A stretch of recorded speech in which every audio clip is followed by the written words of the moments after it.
Hello, so welcome to episode 48 of Paranormal Pendle, broadcasting to the Paranormal Radio Network at paukradio.com. And I'm delighted that my guest has agreed to go on video with me. A pair of more handsome gentlemen you couldn't see. Mick McLaren, how are you? I'm good. How are you? I'm fine. I think we've both That's been brilliant. suffering from cough. So if we cough, the listeners and the viewers will just have to put up with it. Yeah, yeah. It's A been a bit while. I'm gonna say it's been a while since we spoke. I think it's been about 2 years actually. So well, I think I was number 5. you were indeed, yeah, a long, long time ago. Winter Hill investigation team still going strong. It is, yeah. You've obviously been doing a lot of investigations since we last spoke, so I want to get into them with you shortly. But for people who don't know where Winter Hill is, um, whereabouts in the UK are you? Right, we're north from Manchester. Winter Hill is barrowed with Blackburn and Darwin, Bolton, Charlie, and Preston in a distance, but that's where we are. We're central to all these towns and cities. Okay. So Bolton, this is the big question. Greater Manchester or Lancashire? Well, yeah, I would say Lancashire, Wow. but um, unfortunately, my postcode is Greater Manchester, but I still put Lancashire Yeah, okay. when I fill things out, and I still get post. So I would say Lancashire for myself. So old habits die hard then. Yes. So what's the area like then? Because Winter Hill's quite a bleak, windswept area, isn't it? It is, yeah. It's quite high up. You've got like moorland around that's really boggy, especially this time of year. At the moment we've had nothing but rain. So when I go up there, I've got wellies on or boots, and I still get wet up to my knees. Yeah. It's really bad. In fact, the other last weekend I was out and I stepped in and what I thought was a puddle, and it went right down to my shins, God. and I ended up getting stuck there and sort of wiggling my way back out of this puddle. So it is quite harsh this time of year. In summer, it's not too bad, Hmm. but you've got the moorland, and then like that's high up where the hill is, and then you go further down. You've got like reservoirs and sort of like wooded areas. Yeah. You nearly said forest then, but they're not big enough to be a forest, but they are big forests. Wooded The area. reservoirs going through them, Yeah. with this hill poking up. So it's quite a sort of diverse landscape then. Oh yeah, yeah, yeah. I mean, it's like I say, in summer it's lovely. You get walkers out there, people on the bikes. It's a well-used place until the sun goes down. And then it becomes a completely different sort of place. Definitely, yeah, Absolutely. yeah. So the investigation team then, the Winter Hill investigation team, when did that start? How did it start? How did you get into all this, Mick?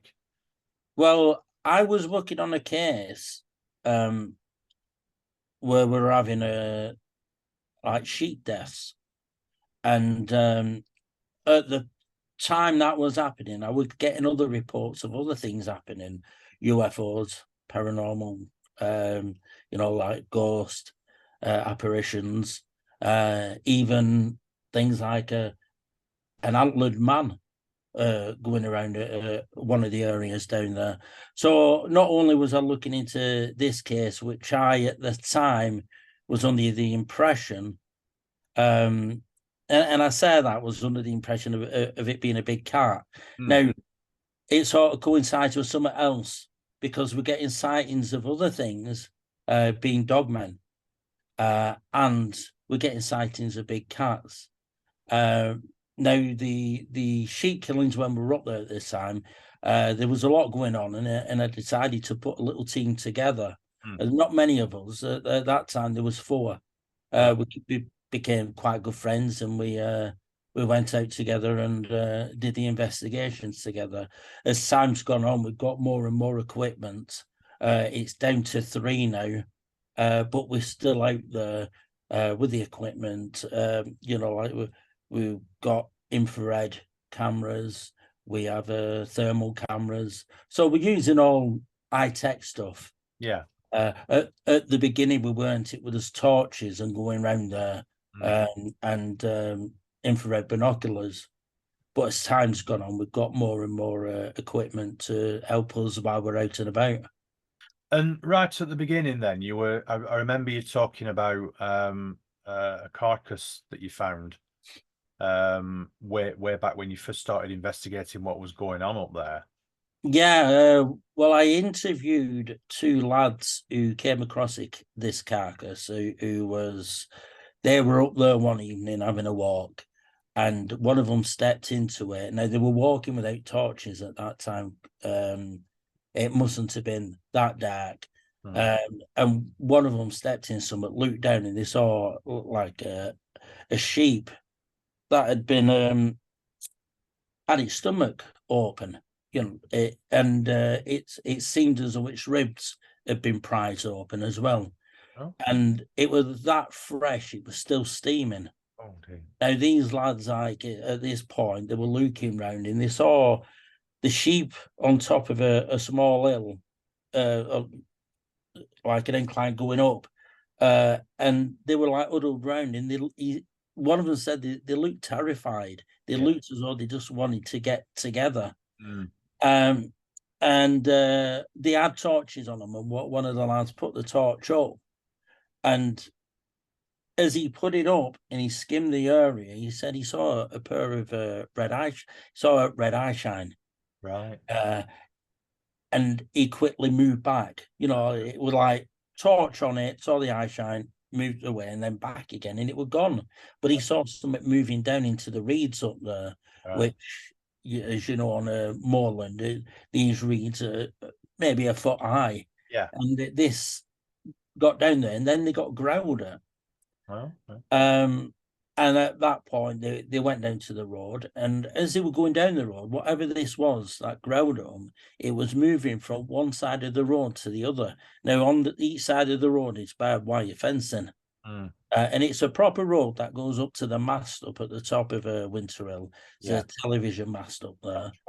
Right, and as they were going towards their van, this thing was sort of like, must have been jumping over the fencing to get into the field on the other side, go down, growl at them, jump back over onto the road, onto the other side of the fence on the other side. And it followed them down until they got to the cars and disappeared. So how high is the fence, roughly? I'd say it's about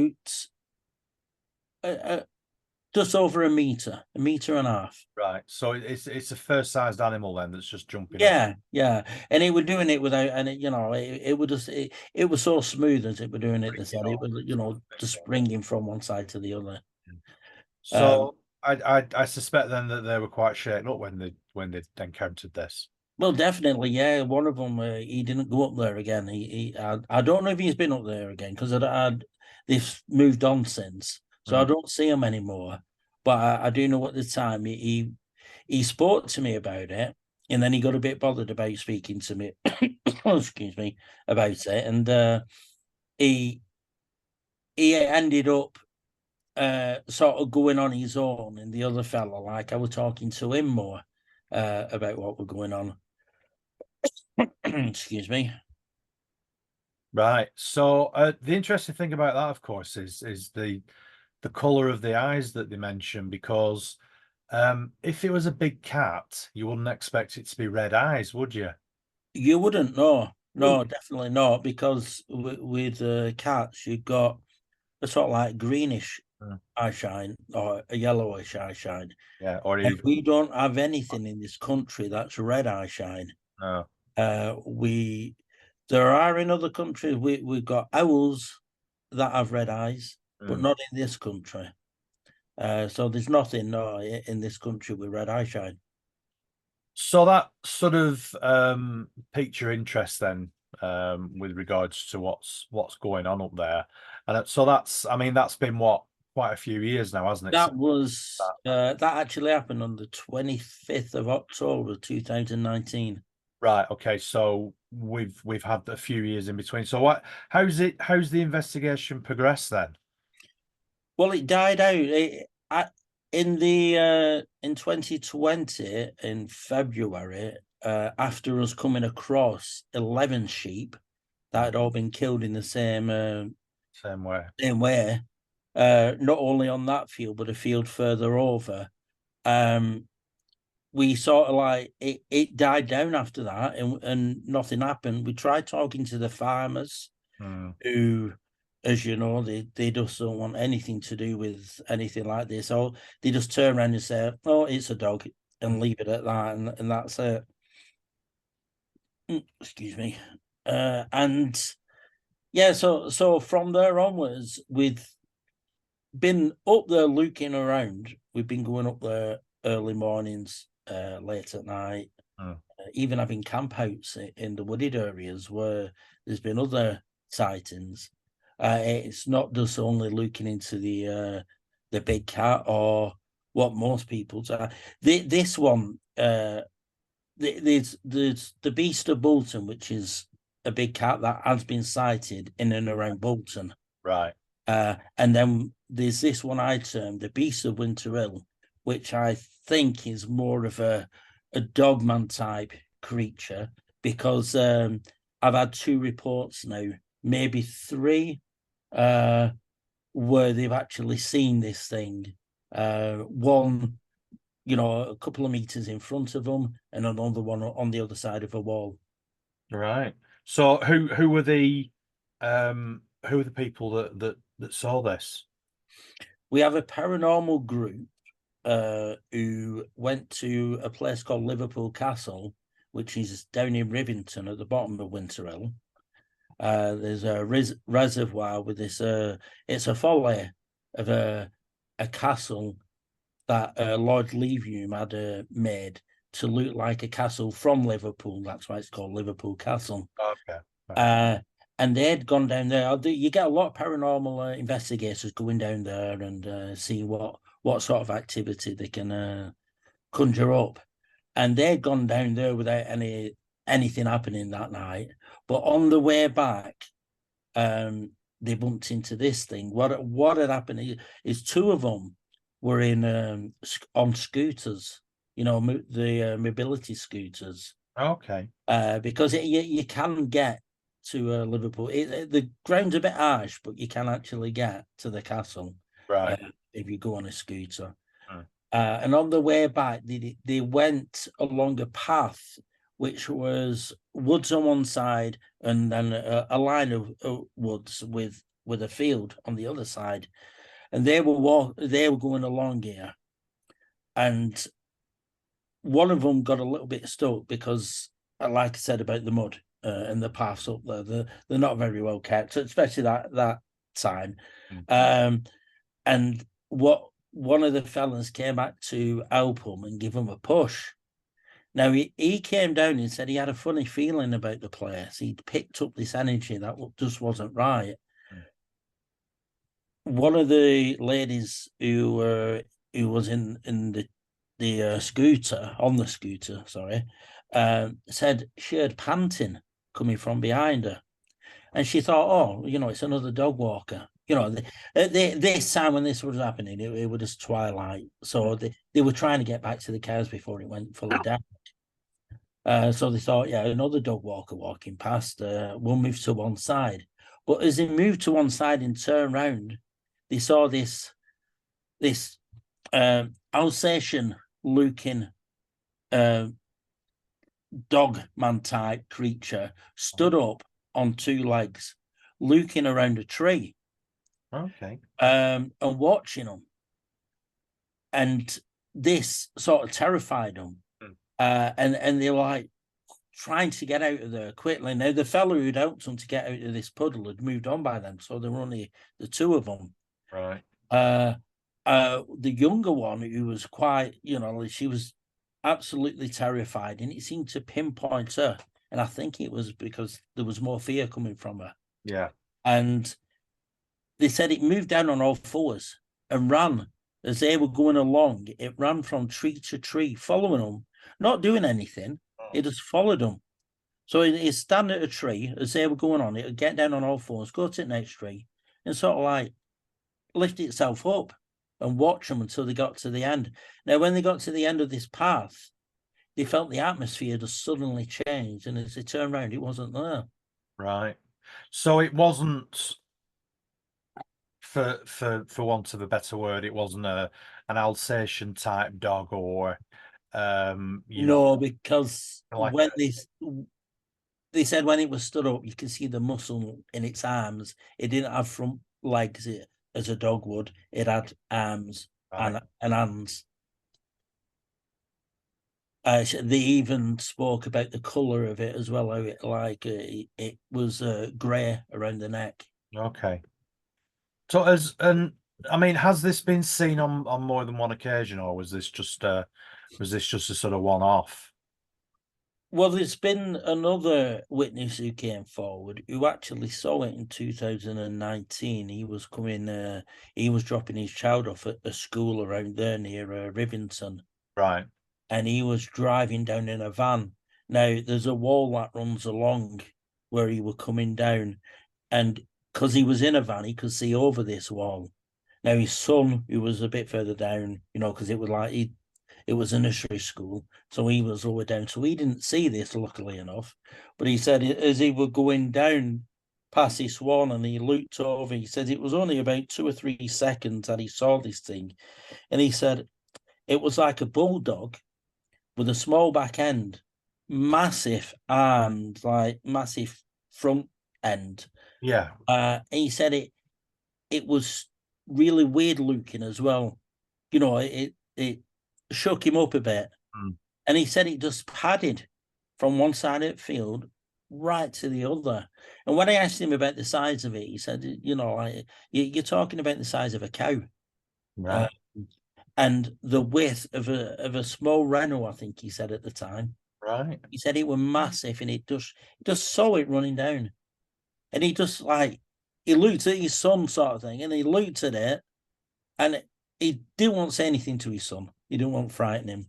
No. But that was 2019, at the same time as we were having these sheep kills as well. Right. Do you think that was possibly the same, or a different sighting to the first one that you mentioned? I think it was the same creature because it was just on the opposite side of this reservoir, Yeah. which isn't, it's not even half a mile. This reservoir, it in the middle, it's not half a mile, but you're talking about a mile long. So, but do you think it has a territory then? Do you think it's that sort of area where it? Well, I think it could have, or it were passing through, Yeah. or are we seeing something that could be almost interdimensional? I'm unsure. I was going to ask you about that actually. Yeah. Yeah. About whether or not you thought it was possibly moving in and out rather than it being sort of Well, I believe I think more of that when it comes to this Dogman sighting, yeah. especially the first one, because the atmosphere, they explain it as being in a bubble as well. Okay. A bubble of quiet, of silence, and Right. it was everything was sort of happening to them in that small bubble at that time. Mm. But it's in that end of that path, Mm. the birds stare, the what you would hear in summer at the end of the night evening as Yeah. the sun's going down, all the noise. Mm.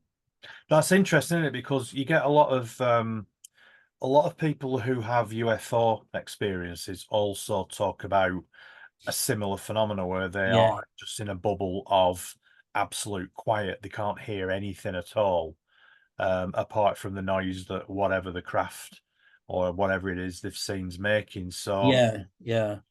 I mean, are there a lot of either UFO sightings up there as well? Do you think the two could possibly be linked? Well, yeah, I do think they do. I think it's a place of high strangeness. Oh, and there's a lot of strange things going on there. I do get UFO sightings, paranormal sightings, Dogman, Bigfoot not far away from there. oh, I follow this green corridor, which you've got Winter Hill in the middle, and it goes over towards Wigan, going to the east, and then northeast. You've got Blackburn and going towards Pendle and you. yeah. And you know these sightings of Bigfoot are on either side of Winter Hill from that. You've got me worried now, mate.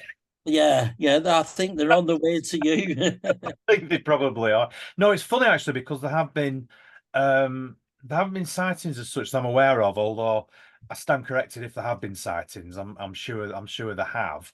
But I know there's been possible big cat sightings in the area around here. And obviously going over towards Todmorden as well. I mean, there was the one a few years ago that made the national news. The one that Albert came across the carcass. So yeah, I mean Todmorden, not only is it UFO central, but it seems to be Big Cat central as well. So I mean these animals must have a big range. It's as simple as that because they obviously need a big range to be able to hunt in, don't they? Well, I do know they can, but they don't. But they can go up to about 30 miles. Mm. And it's usually about 15 miles that they do as a territory. Um, the the one around Bolton, I think it stays within the green corridor Right. around Bolton itself, and I do believe it's that one that has been up around Winter Hill, and I Right. think with that happening in 2019, I think it was that Mm. because this it gets spotted. It's been since 2000, it's been spotted so many times around the outskirts of Bolton. Right. We've got Farnworth, so that's the south side of Bolton, and then we got up in Winter Hill where I'm looking into it. Just recently, there's been a sighting or a so-called sighting where somebody took a video of it. Now, Oh. I went up to the area where this happened. Mm. This was in a few local papers, and as I looked around the area and I sort of like looked at the video and found out where it was, when I looked at I mean, it looks convincing when you look at it, Mm. but when you're actually there and you see the height of the tufted grass that Mm. it's next to, you see that it's only a few inches off the ground. So Right. it's So a it's domestic domesticated. cat. Yeah. Yes. But, Sometimes perspective can play tricks, can't it? oh, definitely, yeah. Distance, so there have been quite a lot of photographs, haven't there, over the years from all over Yeah. where Yeah. where they're obviously smaller cats, domestic cats. I mean, even feral domestic cats, if you know what I mean. You sort of tabby-sized cat Yeah. that could be feral. But then again, I am a great believer in the fact that there are some bigger cats out there. Uh, Uh, I will say that there is 100% because over a month ago I actually saw okay. not where I'm looking in as well in the area. It was I'd say about 2 seconds of a glimpse at it. We were going in the car around this wooded area. We were actually heading over to look at the sighting where this had been put in the newspaper, Okay. and this video had been put online. And as we were going down, all of a sudden, I noticed, you know, the light-coloured tubings they put around saplings as they Yeah. grow. I Yeah. noticed that out of the corner of my eye, and I thought, like as we were driving along, and as we got round and the trees started moving out and it became more open, Mm. I saw it stood there looking towards this tree line, Right. and at the time they were my partner and another lad with me. You probably know him, Arlen from I Talk Cryptids. Oh yeah, yeah. Yeah, he was with me at the time, and I just sort of like started shouting, "Stop, stop, stop the car!" You know, and I got out, uh, jumped over this little stream and went round. As I got there, I noticed it had gone. But I went down towards the stream thinking it might go that way towards its wooded area. Alan went the other way and went up, but we never spotted it. But what we did come across was the back end of a deer that was left there. So at the moment, for the past 4 weeks now, I've been up there. I've been looking around the area. I've been documenting. I've got trail cameras up there. I did swap the memory card over in one and nothing. There was just me going there, putting the camera up, and me coming picking it up. So I need to move that one now and put it somewhere else. Yeah. So I'm active in that area at the moment where I saw that. So 100%, yeah, I would say there's big cats in the UK. Have you picked up any tracks then up there of anything that you think's particularly weird? In that area, not yet, no. But you're talking an area of a wooded area, which is about a mile squared, Right. and you've got moorland on either side. The water sources, there's ponds up there. There's all sorts, but it's like I said, like when we saying, it's taking me a month to patch out one little area. I've got loads to do now. It can take me up to 12 months to do it. If doing it on my own, Yeah. with a team, we're going to be going to different areas and looking, having an area to look into while someone's looking somewhere else until we eventually do that and find something there. Yeah. So have there been any sightings then of the beast of Bolton? Any sort of verified sightings over the years?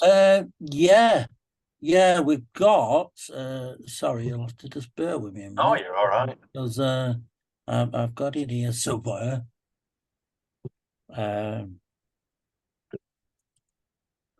Yeah, so when it started in 2000, it was seen. We've had 11 reported sightings of it, and these are all newspaper sightings where people have come forward. So I don't know if there's other. I mean, I've not been to the newspaper with my sighting, so I take it we've had more than 11. Yeah, yeah. And Plus, you tend to find the newspapers are they're a bit sort of glib, aren't they, about these types of. yeah. I mean, you've got like They don't take them they go, seriously, do they? yeah, they talk about it, and then they just give it the little bit out, and that's it. Yeah. We've got names and we've got where these places are, and like I said, it looks as though it's from there to 2017 where we've had these 11 sightings, Mm. and then all of a sudden that disappears, and Right. then I think that's why 2017 onwards, around Winter Hill, that's where it's been. I Mm. think it found a place where it's away from people, Yeah. and it's it keeps itself to itself. Yeah. Or perhaps it's a different one. Maybe there was a family group. Maybe one's moved Perhaps, on. yeah, perhaps breeding, yeah, Because obviously, you're going to have a breeding population, aren't you? Because yeah. these sort of sightings have been all over the country for years, haven't they? Really, going back to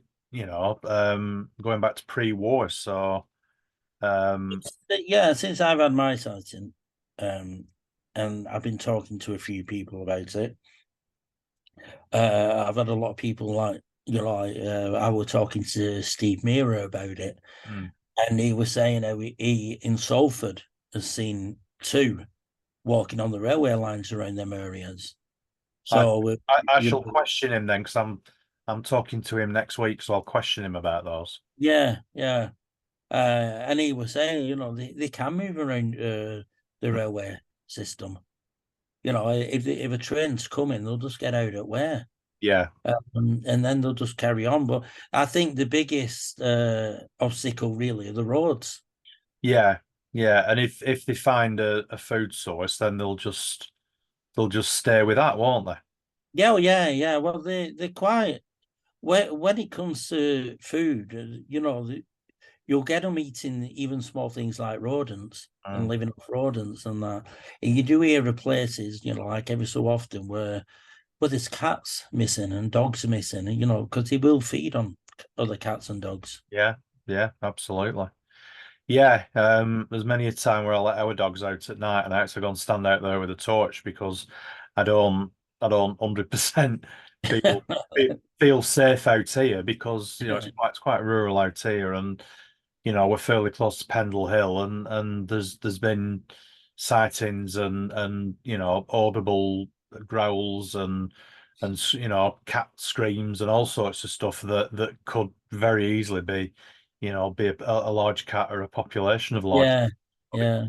Well, Very, I'm same here. We've got winter, and we've got all the flat fields around it, sort of thing. And then where I am, in 2019, I I don't know if you've heard of the app called I think it's called Next Door, right, and it's like a Facebook app, and it's a local app, right, and you sort of like go onto your area, and you can see what's going on around your area.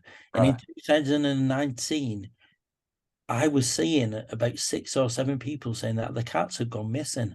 All right, okay. And it was at the time I was looking into this as well, and it was making me wonder. Well, is this the same thing?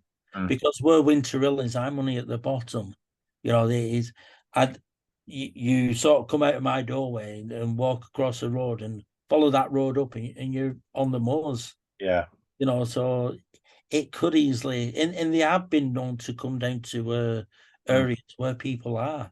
And take domestic animals. Take food and domestic animals, yeah, going in bins. Yeah, yeah. People blame foxes, but they might not necessarily be Oh, no, true, true. foxes that's doing it.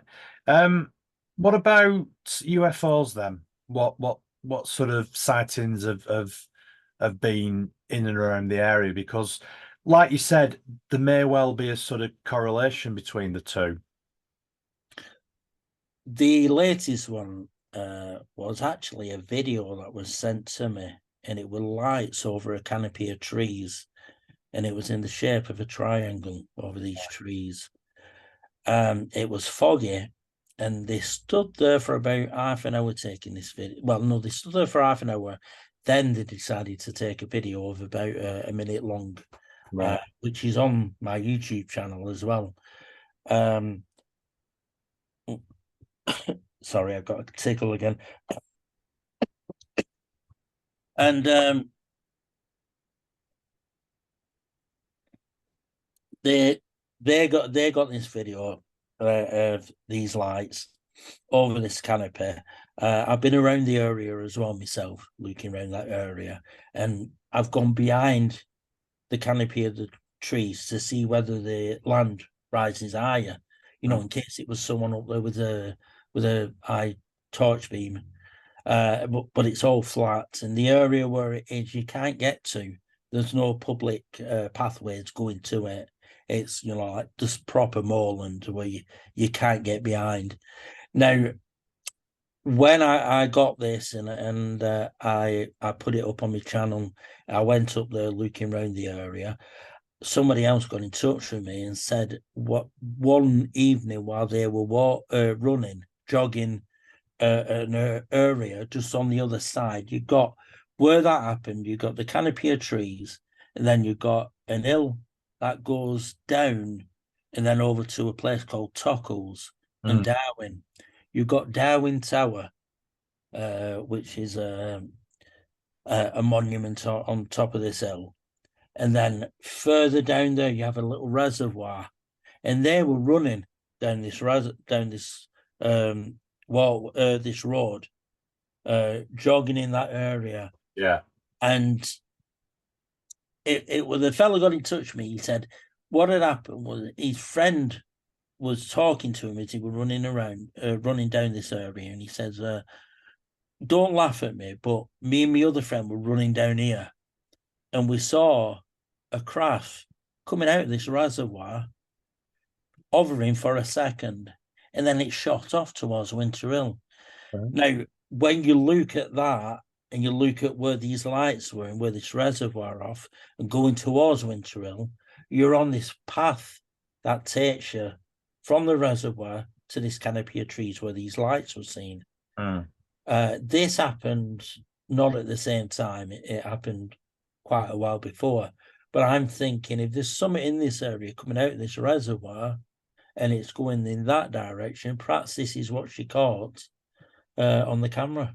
Yeah. So it actually came out of the water, did it? Yeah, yeah. He said it came out, it hovered for just a second, Yeah. and then it just shot off really quick. And it wasn't sort of marsh gas or any sort of I can't imagine around there because we're not far from the Darwin, the town itself. It's right. just the road that goes in, and you're there at the reservoir. I Yeah. can't imagine any mask. You know, he said it was it was a craft. You Right. know, um, and not only that, when we went up there, we went looking around the area. We do we sort of when I get these reports, I'll go up during the day and I'll go at night as well, hoping to see something really. uh, but when we when we went up there in the evening, we had this strange feeling that something was watching us, Mm. and I don't know yourself. You know, you pick up on these as though there's something there watching you. Mm. And Yeah. it was only for about 10, 15 minutes, but there was that feeling that there was someone watching. But when we went back to the same area, it completely gone and everything. We're back to normal. Yeah. I mean, Tockholes, it is an area, as you said, just outside sort of well, it's sort of Blackburn. It's on the edge of Blackburn and Bolton, really, isn't it? It's Yeah, that sort of yeah. area. It's quite sort of rural. I do seem to remember a fairly famous UFO sighting in on a farm in that area. Yeah, that's one of Murphy, Murphy Steve's. Nest. Yeah, Yeah, yeah, yes, yeah. yeah. Was that was what going back to was it 19 early 1980s, I think, something like that. 89 was it? 89, yeah. I think around that time, yeah, yeah. It's funny you should mention that because we're saying that this is in the same area of Murphy's farm, Right. Okay, yeah. um, of the Murphy case. Really, it's not Murphy's farm. Oh, yeah. He was a farmhand at the time who I think he went out, didn't he? And he saw a UFO around the cattle. That's right, yeah, yeah. And then Yeah, he legged it back into the farmhouse, didn't he? yeah, yeah. And then if you talk to Steve about this, he'll Oh, tell you that this Murphy and his family completely disappeared, and yeah, there's no trace of them. We don't know where they've gone. But in that exact area, I've had quite a few sightings within that. I think I spoke about it last time we were on about the lights that were seen in the woods and little alien beings around a triangle craft all right, okay. that somebody had seen when they were going past that area. Since that, I've had a phantom black dog that stepped out into the road, um, out of that farm area. Right, Um, they thought they'd knocked it over. They didn't hear a bang, but they thought they'd knocked it over. They got out of the car, had a look round. Car was okay, mm, but she did say, because she was a passenger in the car, it was her husband who was driving. And she said the look of this dog didn't seem natural. right. It just didn't look right at all. She wouldn't want to see it ever again. Mm, But it sort of appeared from nowhere, stepped in front of the car. They thought they'd hit it, and they actually went into the wooded area to have a look round to see whether it had gone into find the. it, yeah, yeah. But no, nothing of that came about that. So that was sorry, so that was a spectral dog as opposed to a sort of physical dog man. Well, she thought it was physical. Right. but it just disappeared Mm. as it stepped out in front of the car. Like I said, there was no bang, but she thought she'd hit it, and it was just not there. And did she describe it in any similar way to the sightings that you talked about before about the sort of strange? No, no, that's it. She didn't. No, it was She just thought it, it was a dog, in effect. yeah. Imagine a Doberman, but twice as big and twice as wide, but Right. with a face that almost looks intelligent. Like as though it knew what it were doing. Mm. I suppose if she only sort of got a very quick glimpse of it, it would be difficult to sort of describe it in detail, wouldn't it? Yeah, yeah. So it could have been the same. It could have Same been, thing. but yeah, I mean, it has been known to just disappear, hasn't it? Yeah, The that's what I one meant. over at Liverpool Castle, yeah. Yeah. They turned around and it was gone. So, any other UFO sightings in the area? Yeah. Well, when I was looking into that case, I went into that actual area to look round, and I came across a couple of wild campers Okay. who was sort of like we did find a footprint, and it was quite large. Um, I don't know whether it was a soil because with the dog print, it is a soil. If it's so soft, will expand it to make it look bigger Escape. than what it was. But Yeah. when I took the measurements and I looked back, it was the same size as what it was described as a direwolf size footprint. But again, it could have been the expansion of the soil. Um, and I was going to go back and get a plaster of Paris of this, but because it's a well-treaded area, there were footprints in there. But as we went in there, we came across these wild campers who said one evening they were in there and they were just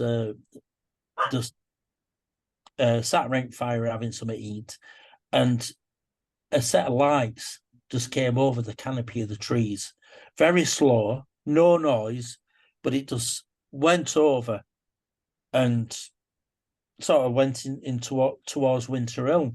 All right. I asked them what did they do. Did you not go looking? Did you not take any photos or anything like that? And they said no, we just carried on eating, but it was just strange that it was so quiet and it just went over top of them.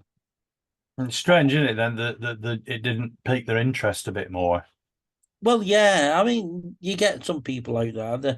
I go around there a lot, and if I'm out there with my equipment or if I'm filming or doing anything in that area, and people will take an interest or come over and talk to me, Mm. like the usual, what you doing or why you doing it, sort of thing, and then I'll explain, what I do, give them the details, ask them about, if they've had anything strange happening to them, and you'll get a lot. I get a lot of stories back that way. It it's quite good getting out there and getting these first-hand witness accounts from people who just said it blue come out with it. They tell you about it, what happened. You can see the sincere, Mm. but I mean, that's it. They just go away, and like you separate and carry on doing what you're doing.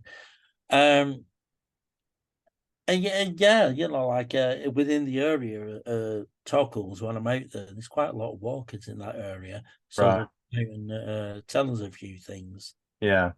Yeah. So sort of big cat sightings or weirder things than that, maybe. Yeah, yeah, yeah. A lot of UFO sightings, Mm. lights. I've had one where there was another wild camper who was out there who ended up packing up and going home because he said there were like shadow men watching him around trees.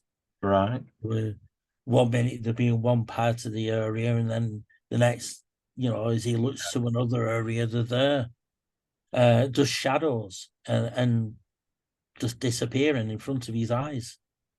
What about Rivington Pike? That's that's had quite a lot of UFO sightings, hasn't it, over the years? Yeah, I had one fellow who got in touch with me who'd been up, he were up there when he was a kid, about 5, and he with his older brother and his dad. His mum had been in hospital, Blackburn Hospital, and on the way over, the dad had taken him for a ride up near the Pike, Mm. and they got out of the car and had a walk round. And as they were walking from the Pike up towards Winterhill itself, towards a mast, should I Yeah. say? Um, he said he and his brother and his father, who was a military, he was in the military at the time, said that this craft came along, sort of like stopped and hovered for a bit. He said it was about the same size as a Volkswagen Beetle, Right. and it just shot off. And he always remembers at that early age his father turning around to him and says, "Whatever whenever you talk about this in the future, remember that you actually did see it, and don't take any notice of what other people are going to say about it." So do you think, I mean, why do you think it's such a hotbed of activity then around that area? Do you think the radio masts have got anything to do with it? It could be the radio mast. It could be the quartz underneath the ground, because there's a lot of quartz around there, and Right. there's a lot of mines under there as well. So if you got, I mean, we know we use quartz in watches, and we actually use it within the electrical stuff. Yeah. And when it's compressed so much, it'll give off a bit of energy. Mm. Or if you've got quartz underneath there and you've got a mine that's going to collapse on top of that, it's going to pressurize it, and you're going to get some sort of energy from it. Yeah. Not only that, we've got areas, the sacred sites over there with ley lines running through, which I believe help towards this area. We have one not far on the north side of Winterhill, over in the Anglesark area, Mm. which is going towards Chorley. We have an area there called Roundloaf, which is an old burial mound, uh, Right. Neolithic burial mound. It's never been excavated, but looking into that area, I've found that we've got over 20 different ley lines coming from that area, Right. going through all these areas.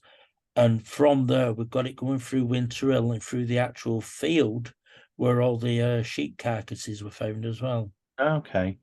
No, that's interesting. So you think there could be lines of energy which are sort of converging on the area, and that's what's causing all of this weirdness going on. I believe so, yeah, because on the opposite side, where we were just talking about with the Murphy's case, and the things that I've had around there, we've got that from Roundloaf. We've got another line going straight through that area.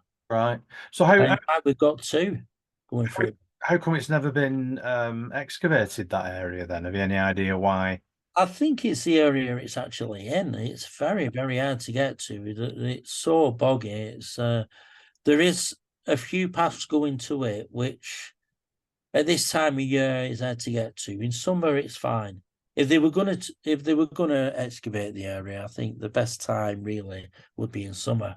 Yeah. Not far from there, we got another one, another burial area called Pikestones. Right. Is a long barrow, which is one of the only long barrows outside of the Cotswolds for some reason, is up here, right there in that area. That's interesting because there is a Neolithic burial site right on the top of Pendle Hill, Yeah, there is, isn't there? Yeah, yeah. which I always find really weird. Yeah, and you've got two lines, well, more than about three lines going through Pendle Hill, haven't you? Right. Yeah. Yeah. What the class as the Spine of Albion line going through it, That's which goes right. through Clitheroe, is it? I Mm. think.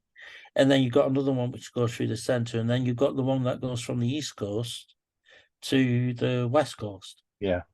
Yeah. And they intersect all Yeah, around yeah. right, Pendle Hill. Yeah, I just find it strange that they would carry a body up a very steep sided hill for it's probably, well, it's 2,000 feet above sea level, so it's high up, just to bury a body up there. So it was either somebody who was really important or it's a really important site, you know. Yeah, I think the importance here, of these what could have been tribe leaders at the time.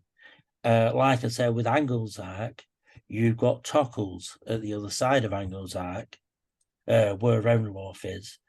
And sometimes I do think whether Roundlorf has something to do with uh, a chieftain who was maybe buried there, Mm. called Tock, because we have in a churchyard over there, there's a stone called Tock Stone, which is to an old chieftain or king at the time around the Tockles area.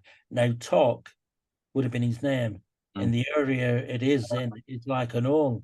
So it would have been Tockles, Right, got you. his That's where area. it And, comes and from. that could have been his burial mound. Mm.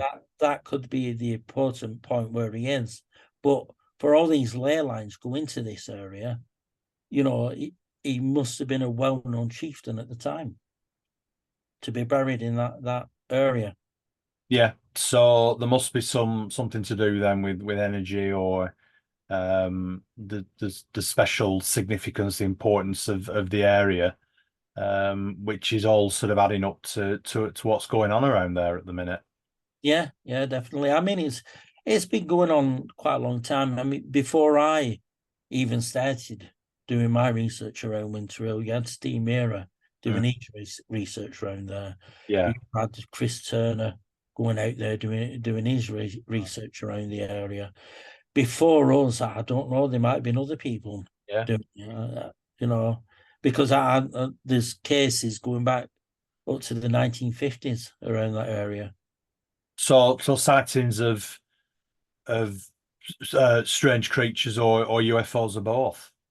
Well, there was one on the um, the west side of Winter Hill, near the Pike itself, and there's an house there called the Sportsman's Cottage. It used to be a pub, Right. a lot, in the 1800s, and it was very well known for being really rowdy, and it ended up closing down. And Right. this is in the middle of nowhere, so I don't know who these rowdy makers were. Was it on a sort of like a pack horse road or something like that? Yeah, it was. Yeah, yeah. It was what I think was one of the main roads going from Belmont over to Rivington at Yeah, one time. so like a coaching in, yeah. Yeah, yeah.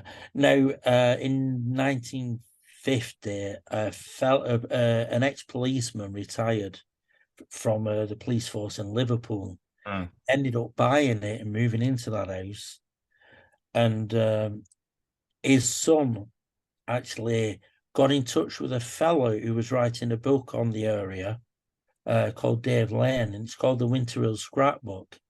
And he wrote a letter to say that he remembers when he was a child, his grandfather, who was this policeman, moved into that with his wife, and Mm. he was staying over.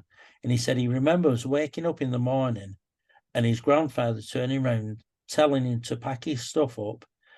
They packed their own case up and they left and went back to Liverpool, because that when he went to the toilet during the night, he looked out the window and saw something that frightened him that much that Right. he left the area. But he never said what it was he'd seen. He ended up passing on and never passing, like Talking. telling him what had happened. Wow. So it could have been anything, And yeah, it could have been, yeah. but obviously enough to Oh, frighten the willies out of him. yeah, yeah. Interesting. So, where can people? Because you've got a YouTube channel, haven't you? Yeah. Well, I've got a YouTube channel and a website, both Mick McLaren. The website's mickmclaren.com. Uh, if you go onto there, it'll take you to all the social media and everything that's out there. Yeah. And I'm just looking at your YouTube channel on my other screen over here. Plenty of stuff on there, some really interesting videos. Big cat sighted on Anglesark Moor. Yeah, that's an interesting That's one. That interesting. was a fellow who got in touch with me, and he's a photographer, and this was in 2012, and he went up there to do a bit of photography after working at really early in the morning. And he was taking photos, turned around and saw this Black Panther just looking at him, giving Right. him a quick growl or grunt, and walked off. Right. Interesting.